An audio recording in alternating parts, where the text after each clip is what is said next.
It started on a rainy Thursday afternoon. The kind where the sky hangs low, like it knows something you don't. I was sitting in my car outside Claire's office, waiting with a bouquet of white lilies and a box of her favorite chocolate-covered strawberries. We'd been married for 6 years, and despite our ups and downs, I still tried to keep things fresh. She had mentioned having a stressful week, so I decided to surprise her with a midday delivery and a handwritten note reminding her of how much she meant to me. When I walked into the building, the receptionist smiled politely and directed me upstairs. Claire worked in HR, and everyone knew her for her charisma and contagious laughter. I didn't mind her being friendly with people until I saw what I saw. She didn't notice me at first. She was sitting at the communal lunch table, leaning into a man's shoulder, giggling. Not the polite kind of laugh you offer in public, but the breathy, eyes half-lidded kind you share when you're too comfortable, too familiar, with someone. Her hand was resting on his thigh, not just for balance.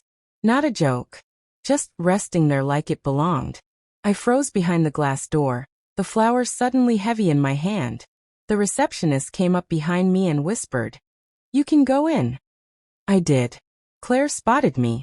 Her smile dropped so fast it felt like gravity had yanked it off her face. The man, tall, smug, younger, pulled back slightly, like the kid who just got caught sneaking out of class. "Oh hey babe," she said, her voice a mix of confusion and guilt. "Surprise," I said calmly, placing the flowers and the box on the table between them. I held her gaze for one long, suffocating moment. Her coworkers looked around awkwardly, suddenly interested in their phones and sandwiches. "I just thought I'd brighten your day," I added. Then I turned and walked out.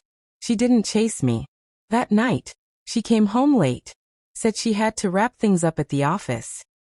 I didn't confront her. I didn't yell. I just watched her face as she lied, her eyes darting, her smile thin. I had been blind, maybe willfully. The late meetings, the sudden new perfume, the password change on her phone. It all made sense now. The betrayal cut deeper because I had loved her completely. I had been the one to stay when her father passed, when she lost her job years ago, when she went through depression and I cooked, cleaned, and kept the lights on. And this was how she thanked me? With laughter that wasn't mine and touches she never offered me anymore? I didn't sleep that night. I sat in my study and pulled out a fresh sheet of paper. I didn't believe in dramatic exits or screaming matches. I believed in the truth. So I wrote her a letter, my final gift. Claire. You probably thought I didn't see it. The giggle. The hand. The way you looked at him like he was gravity and you were just waiting to fall. It hurt. Not just because you cheated, but because you chose to do it with such little respect. Laughing with him, while I stood with flowers in my hand, feeling like a guest in my own life. I remember when we were like that. When you used to laugh that way with me. When you used to reach for my hand just to feel it. I tried. God knows I tried. Date nights. Surprises. Compromises. Even when your love started to feel transactional. Only available when I did enough to earn it. I stayed. Foolishly. But now I won't. I packed my things. Don't bother looking for my key. It's on the nightstand. Alongside the wedding ring you stopped wearing months ago. I canceled the lease on the lake house trip we planned. I also removed your name from the shared credit cards. Don't worry.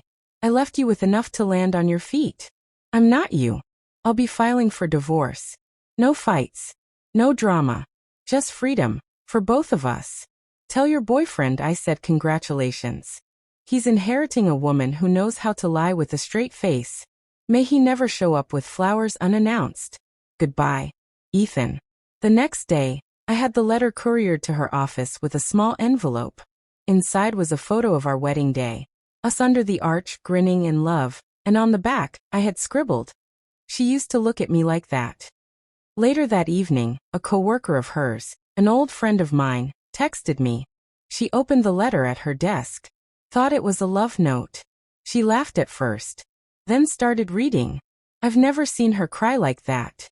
I didn't reply. Instead, I took a long walk through the park, breathing for the first time in weeks. It wasn't revenge I felt. It was release. Sometimes justice doesn't look like a fight. Sometimes it's silence wrapped in truth. Sometimes it's walking away while they drown in the mess they made. Claire reached out a few times after that. Texts, calls, even a voicemail where she was sobbing and said she had made a mistake. But some mistakes aren't meant to be forgiven. They're meant to be remembered.